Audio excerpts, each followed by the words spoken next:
بالکل 100% یہی نقشہ قرآن نے کھینچا ہے. آپ اس کو ایک مثال سمجھ رہے ہو. دیکھو گندگی دو قسم کی ہوتی ہے, ایک ظاہری گندگی, ایک عمل کی گندگی. جھوٹ عمل کی گندگی ہے, بد نظری اپنی بیوی کے علاوہ عورتوں کو جھانکنا یہ آنکھوں کی گندگی ہے. حرام کمانا یہ عمل کی گندگی ہے, یہ بھی بدبودار عمل ہے. جس نے پیدا کیا اس کو بھول جانا, یہ بے وفائی بھی ایک گندگی ہے. جو کھلا رہا ہے پلا رہا ہے اس کو اپنی ڈکشنری سے نکال دینا.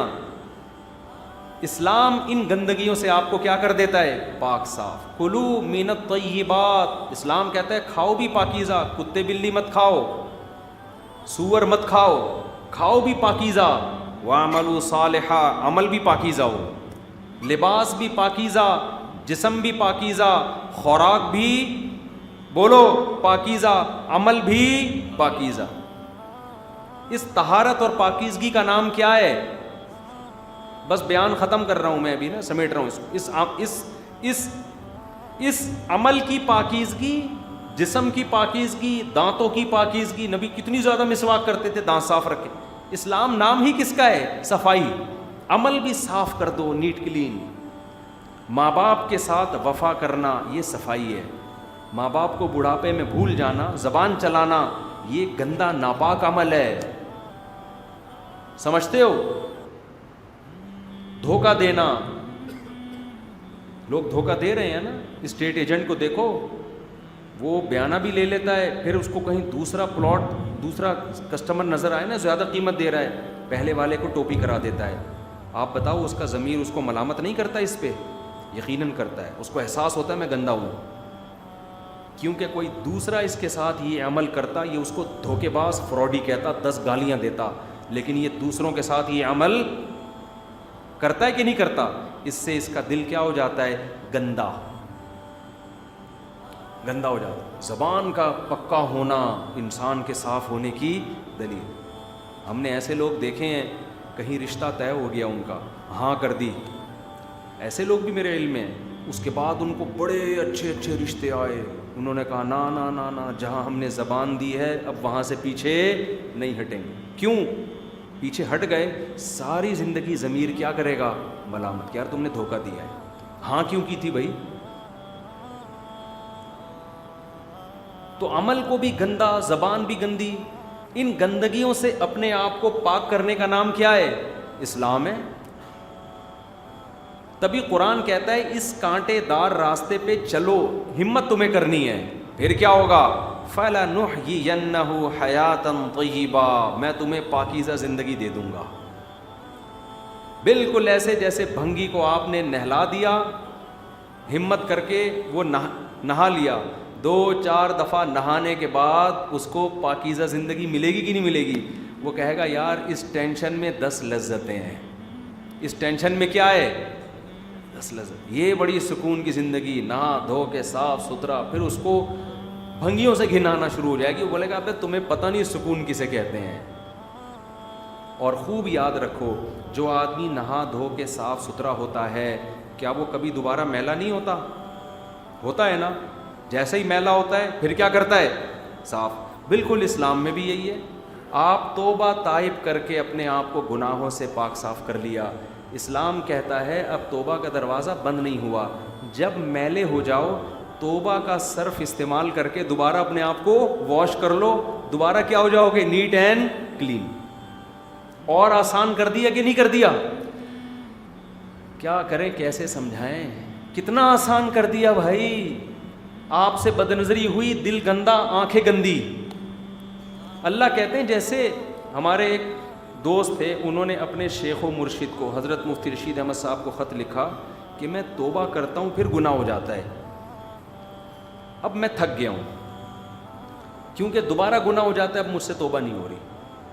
تو انہوں نے فرمایا دنیا میں کوئی ایسا بیوقوف دیکھا جو کپڑے دھو کے کہے کہ چونکہ دھونے کے بعد پھر گندے ہو جاتے ہیں لہذا میں کبھی بھی کپڑے بھائی نہیں دھوؤں گا, کیونکہ میں نہا کے نکلتا ہوں تھوڑی دیر میں پھر میلا ہو جاتا ہوں لہذا اب زندگی میں کبھی بھی نہیں نہاؤں گا. بھائی زندگی میں کبھی بھی نہیں نہایا, تیری بدبو سے 25-30 محلے میں لوگ مر جائیں گے.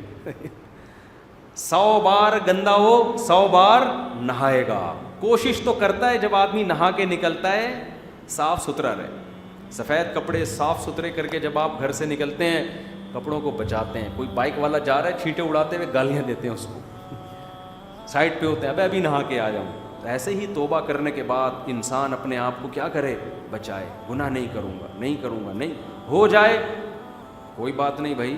توبہ کی الفی, توبہ الفی بھی ہے صرف بھی ہے. الفی کیسے ہے؟ اللہ سے تعلق ٹوٹ گیا, یہ الفی کیا کرے گی, اس تعلق سے آپ اللہ سے تعلق کو جوڑ دے گی. صرف بھی ہے دھو کے آپ کو پاک اور صاف. اسلام دین فطرت ہے, آپ کو مایوس نہیں کرتا. اس لیے قرآن نے سورہ بقرہ میں انٹروڈکشن کیا کروایا, ہدی للمتقین, جو سیدھے راستے پہ چلنا چاہتے ہیں ان کے لیے یہ ایسی گائیڈنس ہے کہ ان کو سیدھے راستے پہ یہ چلا دے گی, دکھائے گی سیدھا راستہ ہر ایک کو, جو چاہتا ہے اس کو بھی, نہیں چاہتا اس کو بھی. لیکن تمہیں موٹیویشن چاہیے, تم چاہتے ہو کہ چلو بھی, تو جو چاہے گا اس کو یہ راستے پر چلائے گی. اللہ تعالیٰ سے دعا ہے کہ اللہ تعالیٰ اس رمضان کو ہمارے حق میں توبہ کا ذریعہ بنا دے. اصل تو رمضان آیا ہے توبہ کروانے کے لیے, کہ عید کا چاند نظر آنے سے پہلے ہماری زندگی سے سارے گناہ نکل جائیں. کوئی کسی کو انٹرنیٹ پر فحش فلمیں دیکھنے کی عادت ہے, اس سے پکی توبہ کر لے. کسی کو اور کسی طرح کی سے برائی کی عادت ہے, اس سے پکی توبہ کر لے. کوئی ماں باپ کے ساتھ بد اخلاقی کرتا ہے, اس سے پکی توبہ کر لے. کوئی بیوی بچوں کے ساتھ بد اخلاقی کرتا ہے, اس سے پکی توبہ کر لے. کوئی حرام کما رہا ہے, اس سے توبہ کر لے. ہمت کر کے داڑھی بھی رکھ لیں اس رمضان میں. کچھ نہیں ہوتا بھائی, اللہ کے اس کے رسول کا حکم ہے. تمام پیغمبروں کو اللہ نے داڑھی دی ہے. موسیٰ کلیم اللہ سے اللہ کو کتنی محبت نا. قرآن میں سب سے زیادہ تذکرہ کس کا ہے؟ حضرت موسیٰ. بار بار کوہ طور پہ موسیٰ کو بلا رہے ہیں, وَكَلَّمَ اللَّهُ مُوسَىٰ تَكْلِيمًا. اتنی بڑی داڑھی موسیٰ علیہ السلام کی. قرآن بار بار نا یہ پیغمبروں کا راستہ ہے. تو ہمیں فیصلہ کرنا ہے, ارے بھائی پیغمبروں کے پیچھے چلنا ہے یا انگریزوں کو اپنا باپ بنانا ہے. ایک فیصلہ کر لیں. انگریزوں کو اپنا باپ اگر بنانا ہے, بس آخری بات کر کے بیان ختم کرتا ہوں. یہ بیٹھے ہوئے میرے سامنے مجھے نیدرلینڈ کی بڑی تعریفیں کر رہے تھے نا, کہ یورپ میں بڑی آزادی ہے. اچھے آدمی ہیں, نوجوان لڑکا ہے, جو بڑے متاثر ہوتے ہیں نا ہماری ینگ جنریشن, یار اتنی ہیومن رائٹس, ویمن رائٹس, جو آزادی, اتنی آزادی ہے کہ ہومو سیکچولیٹی کی بھی فل آزادی. میں نے کہا اتنے اچھے بننے کی ضرورت اس لیے نہیں ہے کہ آپ اگر اس کلچر میں رہو گے, آپ کے بچے پھر جب یہ کام کریں گے نا تو آپ سے پرمیشن لے کے نہیں کریں گے. آپ کہو گے پھر اپنے بچے کی تعریفیں کرنا, میرا بیٹا کو اتنی آزادی ہے, اتنی آزادی ہے کہ ہمارے گھر میں بہو بھی میل آ رہی ہے. ایسا کلچر کا بیڑا غرق کیا ہے کہ اب ہمیں فیمیل بہو کی ضرورت نہیں. ہمارا بیٹا میل بہو لے کر آیا ہے, میل بہو. اور اس کا مطلب آپ کا بیٹا بھی کسی کی بہو ہے. آپ کا بیٹا جس کے بچے کو آپ کی بہو بنا کے لایا ہے, تو وہ بھی تو آپ کے بیٹے کو اپنے ابا کے لیے کیا بنا کے لایا ہے؟ بہو. تو پتہ نہیں آپ کا بیٹا آپ کے لیے کس قسم کی بہو لے کر آئے گا. آپ اس کو پھر اعتراض نہیں کر سکتے اس پہ کہ بیٹا یہ تو ہمارے کلچر کی تو نے ایسی کی تیسی کرتی. تو آزادی بہت ہے میرے بھائی. ہدایت وہ عقل سے فیصلے کرتے ہیں, قانون سے. ان کی عقل نے کہا کہ آزادی ہونی چاہیے تو دے دی آزادی انہوں. ہمیں ایسی آزادی میرے بھائی نہیں چاہیے. ہم اپنے بیٹوں کے لیے فیمیل بہویں پسند کرتے ہیں.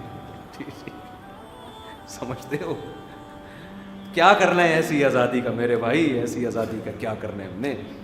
تو اور لڑکیاں بھی داماد لانے کے بجائے فیمیل داماد لا رہی ہیں. تو چھوڑو یار, اٹھا کر پھینک دو باہر گلی میں. نئی تہذیب کے انڈے ہیں گندے. تبھی تو قرآن کہتا ہے قل ان ھدی اللہ ھو الھدی. سیدھا راستہ صرف کس کے پاس ہے؟ اللہ کے پاس. انگریزوں سے سیدھا راستہ معلوم مت. ان میں جو خوبیاں ہیں ان کو مانو. بعض لوگ ضد میں آ کے ان کی خوبیوں کو بھی نہیں مانتے, اور ہم بعض الزام ان کے اوپر ایسے لگاتے ہیں جو ان میں ہے نہیں.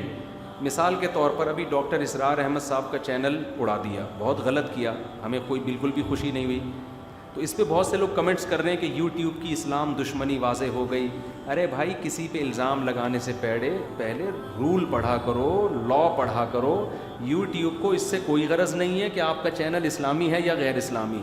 یوٹیوب نے تو بہت سے ایتھیس اور ملحد لوگوں کے چینل بھی اڑائے ہیں, اسلام دشمنوں کے چینل بھی اڑائے ہیں. یوٹیوب کی ایک پالیسی ہے کہ بھئی جو بھی اس طرح کی کوئی اسپیچ ہوگی اور اس کے خلاف اس طرح کی کوئی کمپلین آئے گی, یوٹیوب ایکشن لے لیتا ہے. تو چاہے وہ ملحد کی ہو کسی کی بھی. تو ڈاکٹر اسرار احمد صاحب کی جو بھی انتظامیہ ہے, میں ان سے گزارش کروں گا کہ آپ کسی ماہر آدمی سے رابطہ کریں, دیکھیں یوٹیوب نے چینل اڑایا کیوں ہے, اس اسپیسیفک اس ریزن کو تلاش کریں, پھر یوٹیوب کو آپ لیٹر لکھیں کہ یہ ہم سے رول اینڈ ریگولیشن کی جو ہم سے جو ہے نا مخالفت ہوئی ہے, تو ہم آئندہ اس کا خیال کریں گے. کل ایک صاحب کہنے لگے کہ یوٹیوب جو ہے نا فلسطینیوں کے حق میں جتنی پوسٹیں چلائی ہیں یوٹیوب نے اڑا دیں, اور یہودیوں کے حق میں چلاؤ فیس بک نے اڑا دیں, اور یہودیوں کے حق میں چلاؤ تو فیس بک نہیں اڑاتا. حالانکہ ایسا نہیں ہے. فیس بک کی ایک پالیسی ہے, کوئی بھی خون خرابے والی پکچر ہوگی نا, فیس بک اس پیج کو اڑا دے گا. اب آپ اس میں فلسطینیوں کا خون دکھاؤ, یا بقرعید کی گائے کا خون دکھاؤ, یا یہودیوں کا خون دکھاؤ, لیکن ہمارے لوگوں کی تحقیق ہوتی نہیں ہے, اور ہم غیر مسلموں پہ بھی وہ الزام لگانا شروع کر دیتے ہیں جس سے وہ کیا ہوتے ہیں, بری. یہ مسلمانوں کا ایک بہت بڑا عیب ہے کہ آپ جب بھی کسی قوم سے دشمنی کریں, قرآن کہتا ہے عدل کا دامن آپ نے نہیں چھوڑنا. سمجھتے ہو عدل کا دامن. یورپ میں آج بھی اکثر کنٹریز فلسطینیوں کے حق میں ووٹ دیتے ہیں, اسرائیل کے حق میں ووٹ نہیں دیتے. بہت سے غیر مسلم آپ کا ساتھ دینے کے لیے تیار ہیں. تو کچھ غلطیاں ہیں, جو غلطی ہے اس کو غلط کہا جائے, جو غلطی نہیں ہے. ہم بہت زیادہ بدگمانیاں بھی مسلمانوں کے اندر آ گئی ہیں, بلا تحقیق تھوپتے رہو الزامات. تو کل ایک صاحب سے میری بحث اسی طرح شروع ہو گئی, انہوں نے کہا یوٹیوب اسلام دشمن ہے. میں نے کہا ہوتا تو پھر بعض ایتھیس کے ملحدوں کے چینل اڑائے ہیں, اور میرا جو چینل ہے نا یوٹیوب پہ, اس پہ ملحد لوگوں نے اتنی کوشش کی ہے اس کو اڑانے کی کہ آپ کی سوچ ہوگی, اتنی کوشش کی ہے. لیٹر لکھیں یوٹیوب کو. میرا جو مفتی طارق مسعود اسپیچز ہے نا, جس کے انشاءاللہ اللہ نے چاہا 3 ملین ابھی سبسکرائبر اللہ کرے ہو جائے, تو 2.8 ملین ہو چکے ہیں. اتنی کوشش کی ہے, اتنی کمپلینز. وہ اس بیس پہ نہیں کہ اسلامک اسکالر ہے, اس بیس پہ کہ یہ نفرت آمیز تقریریں کر رہا ہے. اب نفرت والی چیزیں نکال کے انہوں نے دی ہیں. یوٹیوب کے لا میں وہ قابل نفرت نہیں تھی, اس میں تکلف کیا انہوں نے. تو اس لیے کسی پہ بھی, چاہے یوٹیوب ہو, چاہے فیس بک ہو, چاہے یہودی کیوں نہ ہو, یہودیوں پہ بھی وہ الزام لگاؤ جو ان پہ ہیں. کرونا یہودیوں کے کھاتے میں بولو نا, نہیں ڈالو. جو کچھ آ رہا ہے یہودی کر رہا ہے, جو کچھ آ رہا ہے یہودی کر رہا ہے. جو چیز ہے وہ آپ غلط الزامات لگاؤ گے نا, تو پھر آپ کے صحیح الزامات بھی کوئی نہیں سن. میں نے خدا نخواستہ اس پہ الزام لگا دیا, اس نے میرے 5 لاکھ روپے کھائے ہیں, بعد میں ثابت ہو گیا غلط. پھر میں اس کو چور بولوں, ڈاکو بولوں, لوگ بولیں گے غلط ہے. ایک الزام جب غلط ثابت ہوتا ہے تو غیر مسلموں کی نظر میں آپ کا امیج بہت خراب جاتا ہے. تو وہ الزام لگاؤ جو بنتا ہے. یہ والا بنتا ہے یورپ میں نا, کہ آپ اپنے بیٹے کو وہاں رکھیں گے, کوئی بھروسہ نہیں آپ کی میل بہو لے کر آ جائے گا. یہ الزام سچی مچی یہ ہے, اس پہ وہ فخر کرتے ہیں کہ ہمارے یہاں ایکچولی آزادی بہت ہے. یہ بہت بڑی برائی ہے اس معاشرے میں. تو جو ہے وہ ہے, جو نہیں ہے وہ نہیں ہے. جی یہ تو نارمل ہو گیا, اللہ بچائے یار. ایسا جرم جو لوط علیہ السلام کی قوم کو اللہ نے تباہ کر دیا تھا.